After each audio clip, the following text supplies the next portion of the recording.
যা হবার হবে রে ভাই, সবাই মিলে মাকে ডাকি, ডাকলে পরে মা কেমন করে আড়ালে থাকতে পারে দেখা যাবে।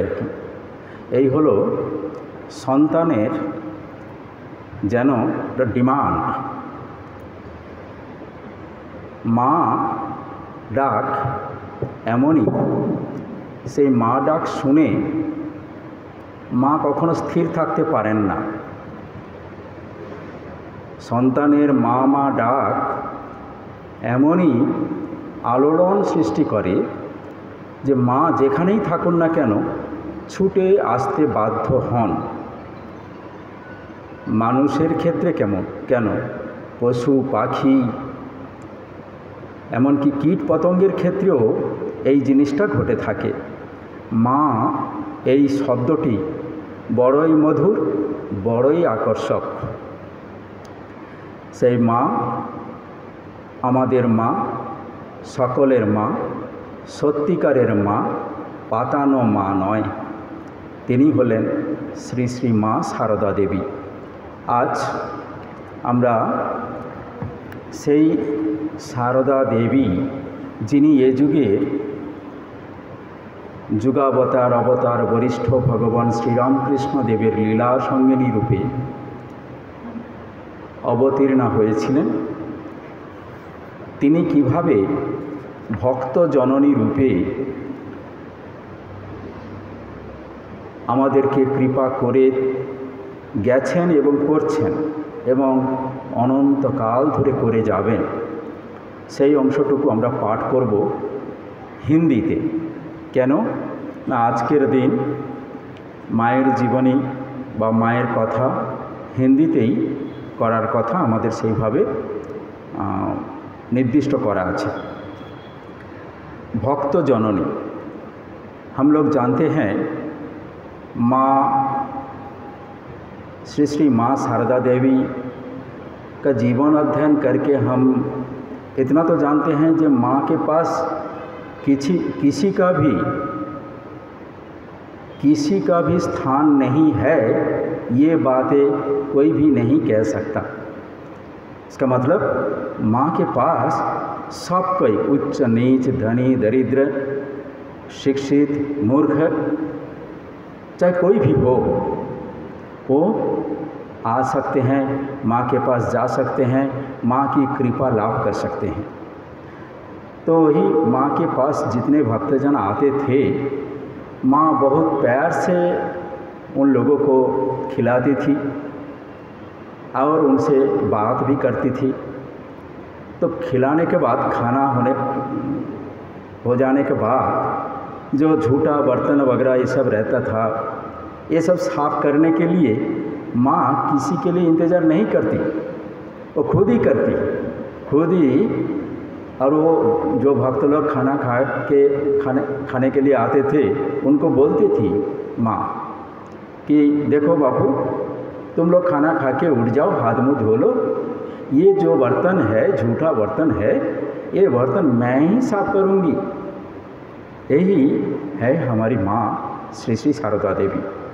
श्री माँ को झूठन साफ करते देख एक दिन नलिनी दीदी ने कहा, नलिनी दीदी माँ की भतीजी हैं, वो हम भी उनको नलिनी दीदी कहा करते हैं। नलिनी दीदी बहुत छूत मार्गी थी। वो अगर इतना छूत मार्गी, ये थोड़ा सा भी गंदा चीज़ कहीं भी देखते हैं तो वो कपड़ा उठा के वहाँ से चलती थी। तो इसलिए श्री श्री माँ ब्राह्मण वंशीय रमणी, और कोई भी जात के लोग खाना खा के उठ गए और श्री श्री माँ खुद जाके वही झूठन साफ कर रही है, ये देखकर नलिनी दी ने कहा, अरे मैया 36 जात का झूठन उठाती है। यह सुनकर माँ ने कहा, नलिनी दीदी जैसे मान लो अवज्ञा भर से ये बातें कही है। तो माँ सुनकर माँ ने क्या कहा, सभी तो मेरे है, 36 कहाँ? तुमने 36 जात ऐसा बोला, 36 कहाँ? 36 नहीं है, सारे दुनिया जगत जिसका कई संख्या से भी गिन नहीं सकते। तो वही है, सब कोई तो मेरा संतान है, सब कोई तो मेरी संतति है। तो 36 कहाँ है? जो सबको अपनी संतान के समान देखती हैं, उनके पास सांसारिक जाति पाति का भेद कैसे रह सकता है? उस स्नेह की बाढ़ से सारी ऊंच नीच भूमि डूबकर एक सी हो जाती है। माँ सर्वत्र समदर्शिनी, सबको समान दृष्टि से देखती हैं, सबके ऊपर। माँ ने कहा, देखो अमजाद भी मेरा बेटा है, शरत स्वामी शारदानंद जी उधर, वो भी मेरा बेटा है। अमजाद कौन है? वो डाकू है, वो दुष्चरित्र है, वो भी मेरा बेटा है। और कहाँ शरत स्वामी शारदानंद, एक महापुरुष, ईश्वर कोटि ब्रह्मज्ञ श्री रामकृष्ण देव के पार्षद, वो भी मेरा बेटा है। मतलब अमजाद और शरत में कोई भेद नहीं करती थी माँ। तो यहाँ इस तरह से कहा जाता है, जैसे बाढ़ आ जाता है ना, जब बाढ़ आ जाती है तब कहीं भी छोटा मोटा तालाब, गड्ढा, बड़ा पुष्करणी, वो सारे एक जैसा हो जाता है। ये छोटा गड्ढा है, ये छोटा तालाब है, वो बड़ा दिघी है, इस तरह से कोई भेद नहीं कर सकते, क्योंकि पूरा पानी पानी पानी पानी से भर जाता है। उसी तरह से माँ का स्नेह, माँ का प्रेम, ये जो मातृ स्नेह इतना प्रबल रूप से प्रवाहित है, सबका मन, सबका प्राण, सबका हृदय छू जाता है। तो सबके पास, जैसे मान लो जो कोई माँ के पास जाते हैं, उनका मन में यही धारणा होती है कि माँ मेरे को ही बहुत प्यार करती है, और दूसरा कोई बोलते हैं माँ मेरे को ही बहुत प्यार करती है, और कोई बोलते हैं माँ मेरे को ही बहुत प्यार करती है। सबका मन में एक सा जैसी धारणा होती है कि माँ मेरे को ही प्यार करती है, मेरे को भी स्नेह करती है। क्यों? क्योंकि वो स्नेह धारा जैसे एक जैसे प्रवाह स्रोत सबकी तरफ प्रवाहित है। इसलिए जूठन साफ करना एक प्रकार से श्री माँ का नित्य का काम सा था। भक्तों के वे यह काम नहीं करने देती थी, कहा करती थी कि वह सब करने के लिए लोग हैं, पर करती तो है स्वयं ही। एक दिन जयराम बाटी में स्वामी विश्वेश्वरानंद भोजन के बाद जब जूठन उठाने गए, तब श्री माँ ने हाथ पकड़कर उन्हें मना करते हुए स्वयं ही थाली ले ली। यह देख साधु ने कहा, माँ आप क्यों लेती हैं? मैं ही लेता हूँ। इस पर श्री माँ ने कहा, मैंने भला तुम्हारा किया ही क्या? मैंने भला तुम्हारा किया ही क्या? माँ की गोद में बच्चे टट्टी करते हैं, कितना कुछ कर देते हैं, तुम सब तो देव दुर्लभ धन हो। देखिए माँ का विचार, माँ का स्नेह किस तरह से है। एक साधु स्वामी विश्वेश्वरानंद माँ के पास जब गए जयराम बाटी में, उनको माँ ने खाना दिया, खिलाया। माँ खाना खाने के बाद जब साधु वो बर्तन लेके धोने के लिए जा रहे हैं, तो माँ ने कहा कि नहीं तुमको नहीं लेने का, वो मैं ही, वो उसका धोने का लोग दूसरा है। लेकिन दूसरा कहाँ, माँ खुद ही कर रही है। यह देखकर साधु ने कहा, माँ क्यों आप करती हैं, मैं कर लेता। तो अब माँ ने क्या कहा, जे माँ के गोद में बच्चों कितना कुछ कर देते हैं, टट्टी कर देते हैं, पेशाब कर देते हैं, गंदक कर देते हैं, कुछ भी करते हैं, लेकिन माँ वो सारे चीज़ खुद ही साफ करती हैं। तो मैं तुम्हारे लिए क्या कर सकती हूँ? कुछ तो किया नहीं, ये झूठा बर्तन खाली धो लूँगी। यही है माँ, श्री माँ। और साधु को बोलते हैं, तुम लोग सब देव दुर्लभ धन हो। इसलिए साधु के बारे में इस तरह से कहावत, इस तरह से शास्त्र में कहा गया है। जो सन्यासी होते हैं उनके बारे में, सन्यासी के साथ जो संसार धर्म में है इसमें क्या फर्क है। बोलते हैं सूर्य खद्यतोयोर इव, सूर्य जैसा आसमान में जे सूर्य किरण देते हैं, उनका जो ज्योति है, और खद्योत इसका मतलब एक कीड़े हैं, इसको जिसको हम जोनाकी बोलते हैं, और रात को लाइट जलता है, निपता है, जलता है, बुझता है, वही उसका उजाला कितना है और एक सूर्य का उजाला कितना है, उतना ही फर्क है। और क्या बोलते हैं, मेरु सरसों पायोरिव, मेरु इसका मतलब पहाड़ पर्वत, और सरसों का दाना, ये सरसों दाना कितना और एक पहाड़ एक पर्वत कितना, इसमें से जो फर्क है उतना ही फर्क होता है कोई एक सन्यासी और एक गृहस्थ के बीच। लेकिन तत्वतः परमार्थतः दोनों में कोई फर्क नहीं है, एक ही है, वही ब्रह्म स्वरूप में। जो ब्रह्मज्ञानी होते हैं उनके लिए कोई फर्क नहीं है, लेकिन सामान्यतः इस तरह से तफात किया गया है। श्री माँ के साथ जो स्त्रियां रहती थी वे तो ये काम करती ही न थी, अपितु शिकायत के स्वर में कहती, एक तो तुम ब्राह्मण की लड़की हो, दूसरे गुरु, ये सब तुम्हारे शिष्य है, तुम इनका झूठा क्यों उठाती हो, इससे इनका ही जो अमंगल होगा।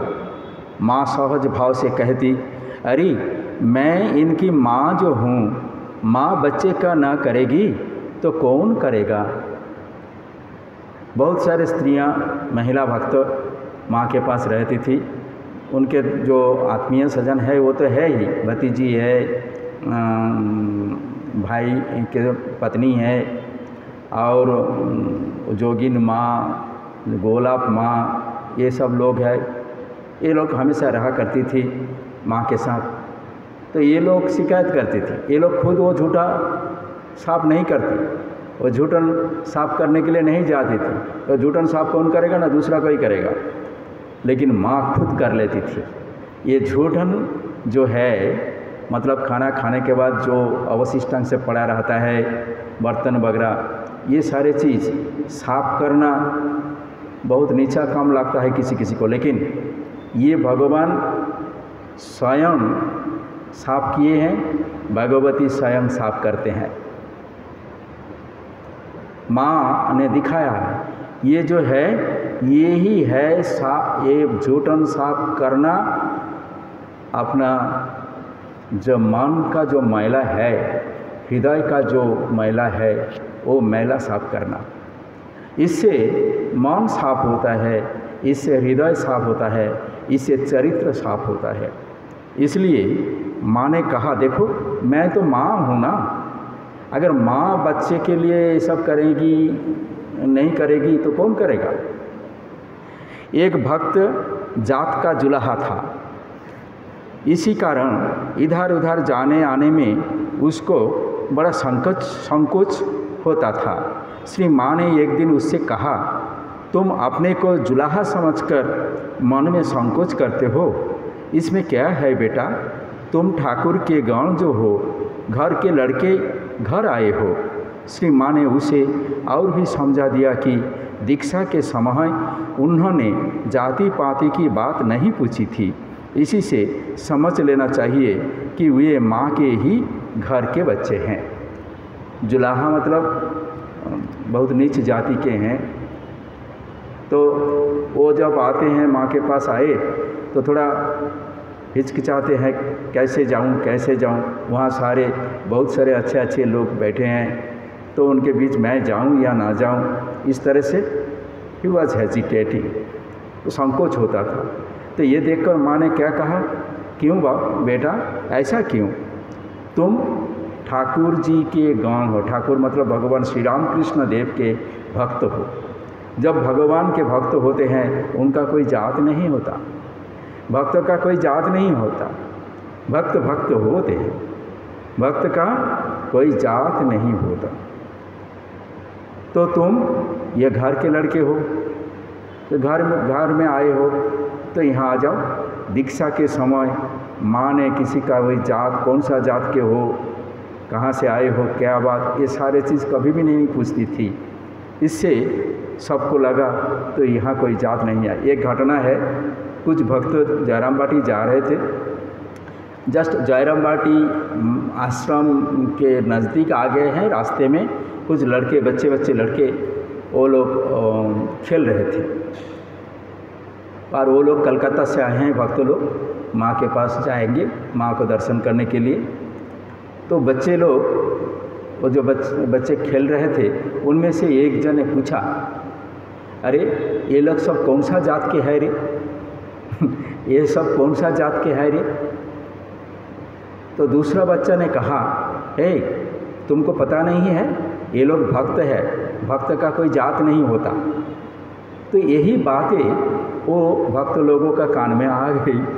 तो भक्त लोग जब माँ के साथ दर्शन करने के लिए माँ के पास आए तो माँ को उन लोगों ने कहा, माँ यहाँ के बच्चे लोग इस तरह से बोल रहे हैं। एक जने पूछा, ये लोग का क्या जात है? दूसरे जने बोला कि भक्त का कोई जात नहीं होता। तो माँ ने कहा, देखो बच्चे, शिशु जो कुछ बोलते हैं एकदम सही बोलते हैं, ठीक बोलते हैं। भक्त का कोई जात नहीं होता, भक्त का कोई जात नहीं होता। एक साल महाअष्टमी के दिन भक्तगण श्री माँ के चरणों में पुष्पांजलि दे रहे थे। बाहर एक आदमी खड़ा था। माँ ने उससे पूछा तो ज्ञात हुआ कि उसका घर ताजपुर है। निम्न जाति का होने पर भी उसे भी श्री माँ ने अन्य दूसरे लोगों की नाई भीतर आकर पैर पर फूल चढ़ाने को कहा। वह भी फूल चढ़ाकर आनंद से घर चला गया। हर साल दुर्गा पूजा के समय महाअष्टमी, महानवमी एवं विजयादशमी, ये 3 दिन में श्री माँ के चरण में फूल अर्पण करते थे भक्त लोग। माँ बैठती थी, उनका वो तो लज्जा पटावृता, ऐसा घूंघट इतना तक चुपचाप बैठी रहती थी और चादर ओढ़ के रहती थी। भक्त लोग आते थे, जब पुरुष भक्त लोग आते थे वो तब जैसे कि अपने को पूरा से ढक के रखती थी।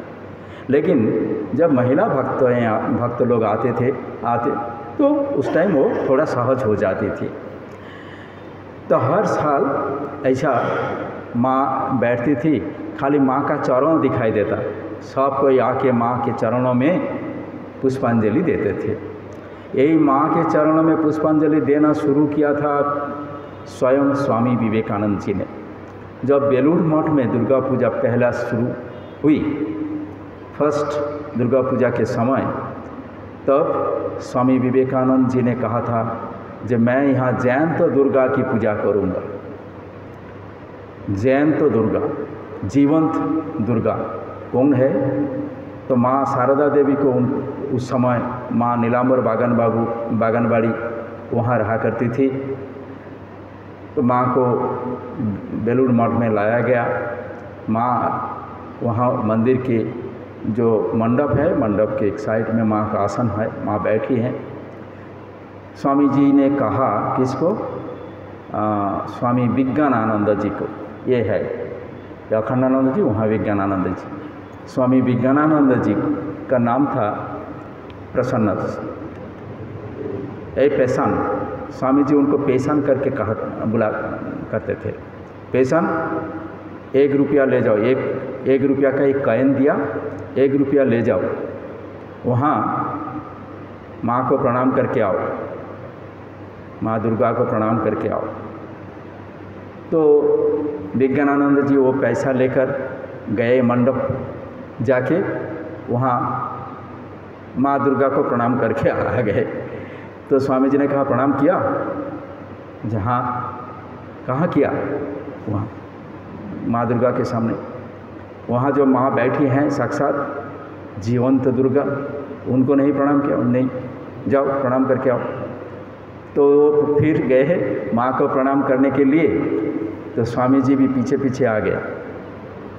तो देखा विज्ञानानंद जी जैसे घुटना टेक कर प्रणाम करके जस्ट आ गया।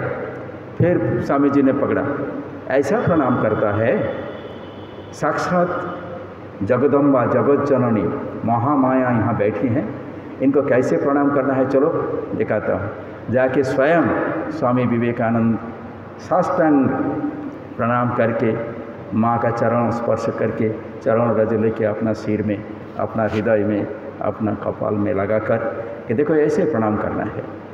तो फिर विज्ञानानंद जी फिर वैसा ही किया।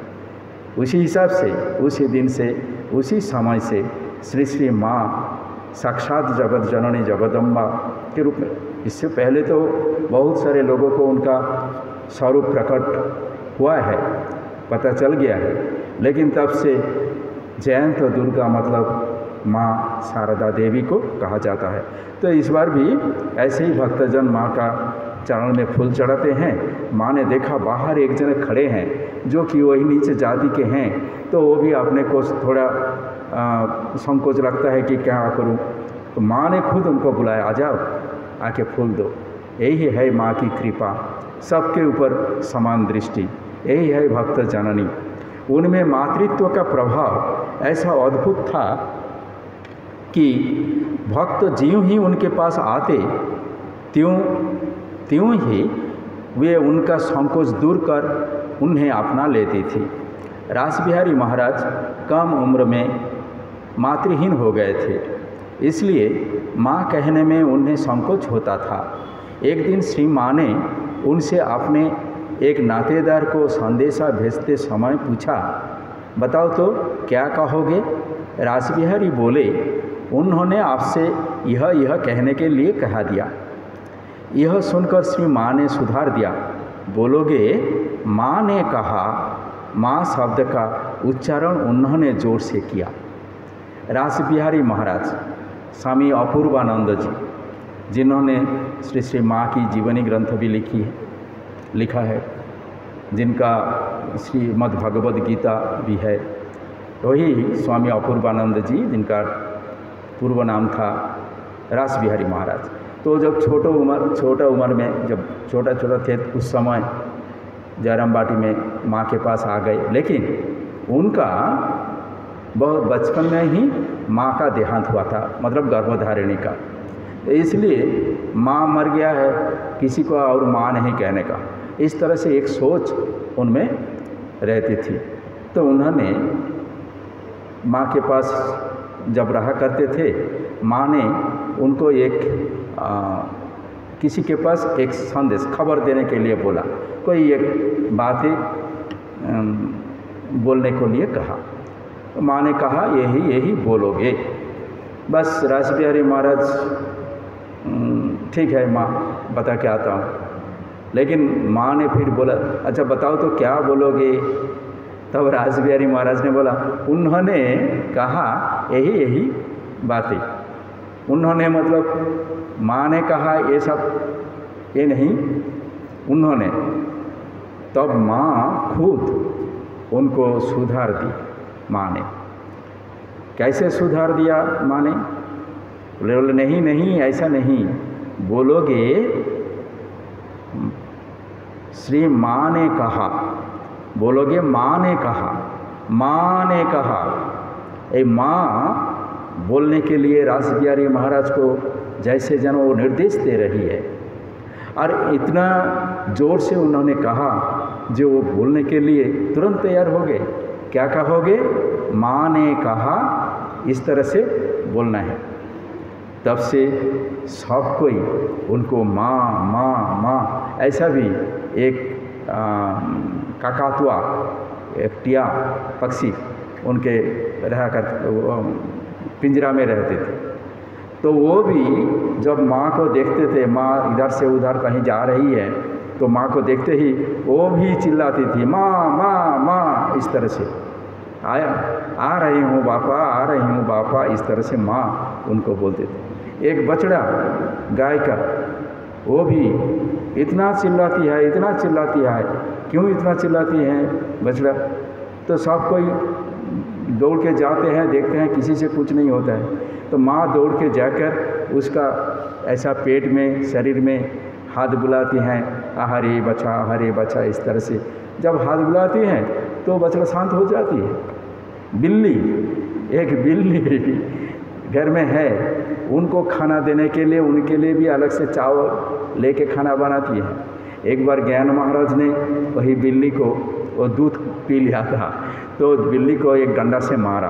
तो माँ ने कहा, बाबा तुमने इनको मारा है, इनके भीतर भी मैं ही हूँ, इनके भीतर भी मैं ही हूँ। तब से ज्ञान महाराज कभी भी बिल्ली को मारते थे नहीं। यही है माँ, श्री श्री माँ, सबकी माँ, सत्य सत्य माँ। जैसे कोई कि तैयार किया गया, ऐसा अचानक आ गया माँ, ऐसा नहीं है। ये बोलते हैं सत्तिकारेर माँ, सत्य जननी, यही है माँ। तो श्री श्री माँ हम लोग के लिए इस युग में श्री राम कृष्ण अवतार लीलाएं आए हैं, ये लीला संपूर्ण करने के लिए, और हम लोग के लिए उसी समय से वो कृपा करती करती जा रही है। उसी समय तो किए हैं, जितने जने उनके पास आए थे, अभी भी हम लोगों को करती हैं, आगे को भी जो लोग आएंगे, क्योंकि वो उनकी अपनी बातें हैं। श्री श्री माँ ने खुद कहा, जो आए हैं, जो आए थे, जो आएगा, अभी तक आए नहीं, उन सब के लिए मेरा आशीर्वाद, मेरी कृपा हमेशा के लिए है। श्री श्री माँ का चरण में सश्रद्धा सौभक्ति साष्टांग प्रणाम निवेदन करके आज के पाठ समाप्त करता हूँ। ओम जननीं शारदां देवीं रामकृष्णं जगद्गुरुं पादपद्मे तयो श्रित्वा प्रणमामि मुहुर्मुहुः।